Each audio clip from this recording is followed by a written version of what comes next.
हिमाचल प्रदेश में एक नगर चंदनपुर में एक धनी साहूकार अपने परिवार के साथ रहता था। परिवार में पत्नी सहित 4 बेटे और 4 बहुएं थीं। साहूकार की सबसे छोटी बहू दुर्गा चतुर और होशियार थी, जबकि उसके पुत्र और 3 बड़ी बहुएं साधारण बुद्धि की थी।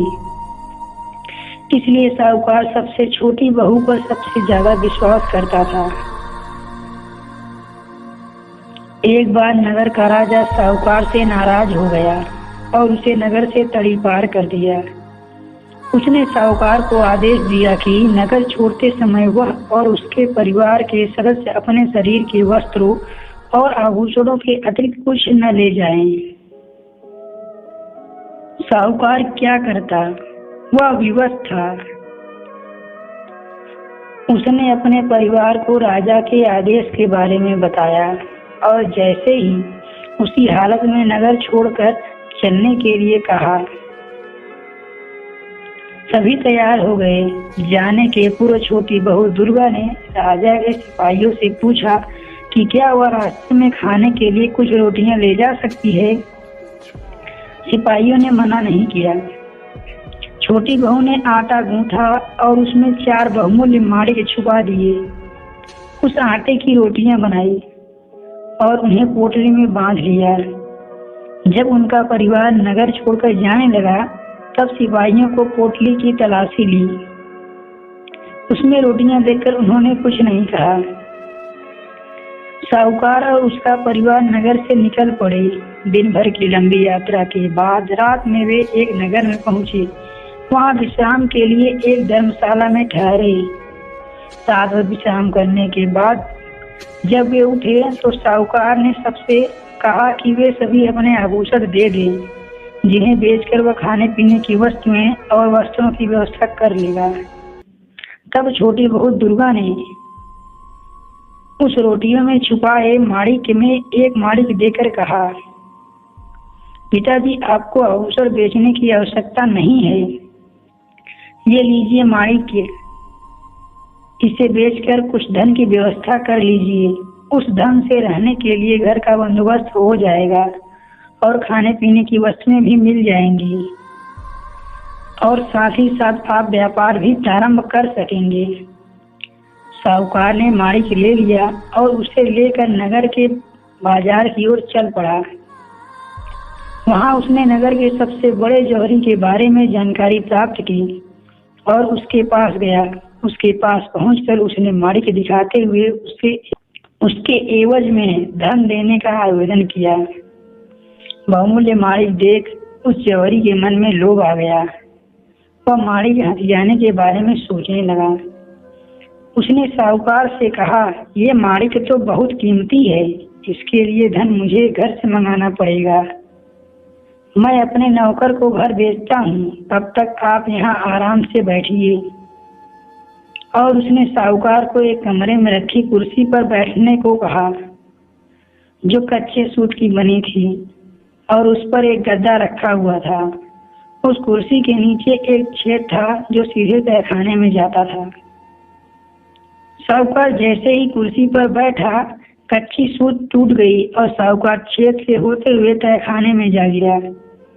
जौहरी ने फौरन तहखाने का छेद पत्थर से बंद कर दिया और उसके ऊपर पहले के समान कुर्सी रख दी। फिर माणिक को तिजोरी में रख दिया।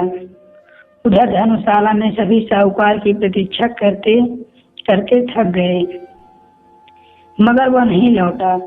तब छोटी बहू दुर्गा ने अपने पति को दूसरा माणिक देकर कहा, जाओ बाजार जाकर पिताजी को ढूंढो।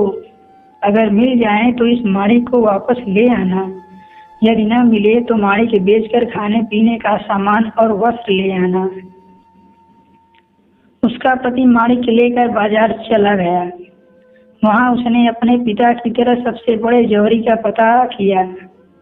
लोगों ने उसे उसी जौहरी के पास भेजा जिसने उसके पिता को कैद कर लिया था। जौहरी के पास पहुंचकर उसने उसे माणिक दिखाया। लालची और धूर्त जौहरी ने उसके साथ भी वही किया जो उसके पिता के साथ किया था और अब दोनों पिता पुत्र जौहरी के तहखाने में कैद थे।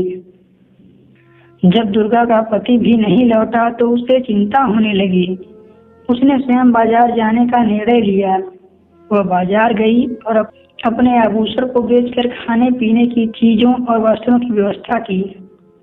धर्मशाला वापस आकर उसने खाने पीने की चीजें और वस्त्र परिवार वालों को दिए और स्वयं यह कहकर वहां से निकल गई कि वह पिताजी और अपने पति को खोजने जा रही है। वहां से निकलकर उसने अपने लिए सिपाही की पोशाक खरीदी और सिपाही का भेष बनाकर राजा के दरबार में पहुंच गई। उसने राजा से विनती की कि वह उसे अपने महल का सिपाही बना ले। राजा ने उसे सिपाही बना दिया और महल की पहरेदारी का कार्य सौंप दिया।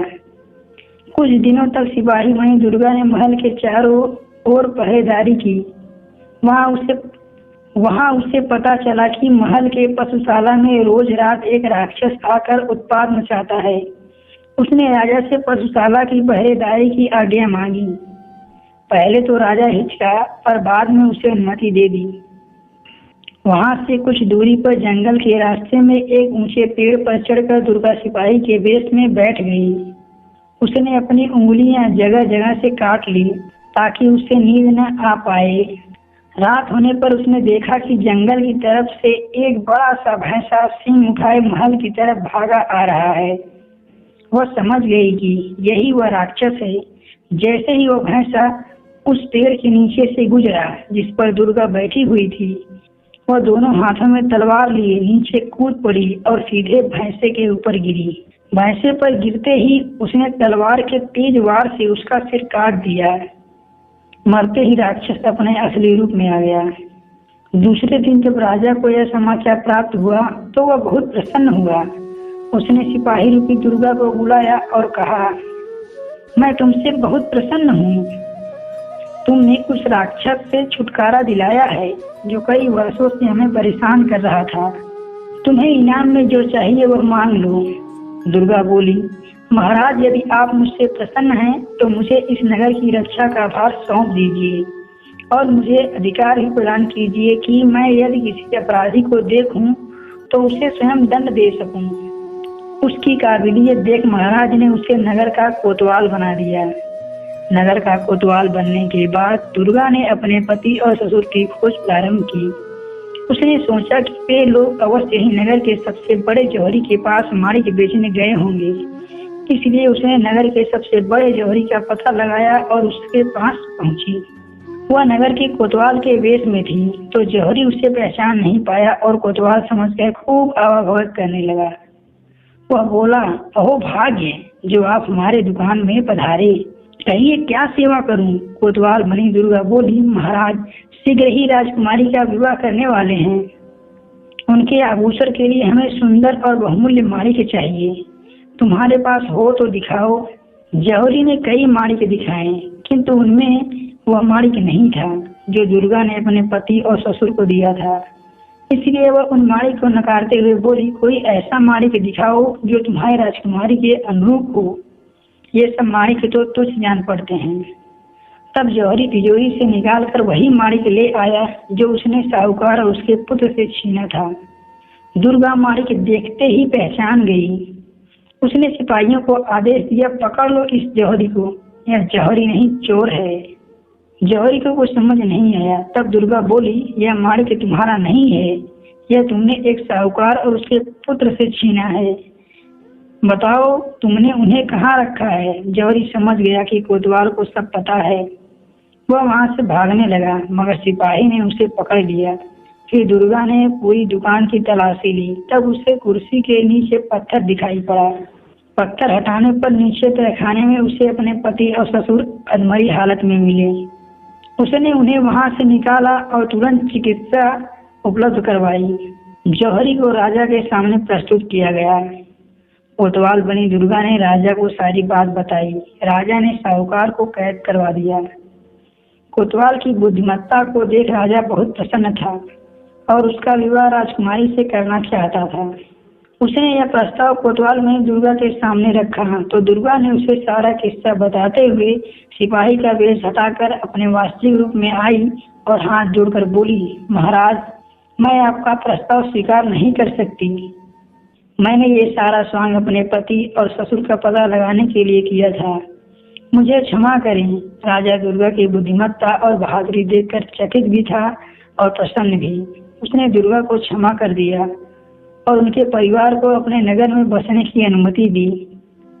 साथ ही साथ नया व्यापार आरंभ करने में भी हर संभव सहायता दी। दोस्तों, आपको चालाक बहू की कहानी कैसी लगी? आप अपने कमेंट के द्वारा हमें अवश्य बताएं। पसंद आने पर लाइक और शेयर करें और ऐसी ही कहानी पढ़ने के लिए हमारे चैनल को सब्सक्राइब कर लें।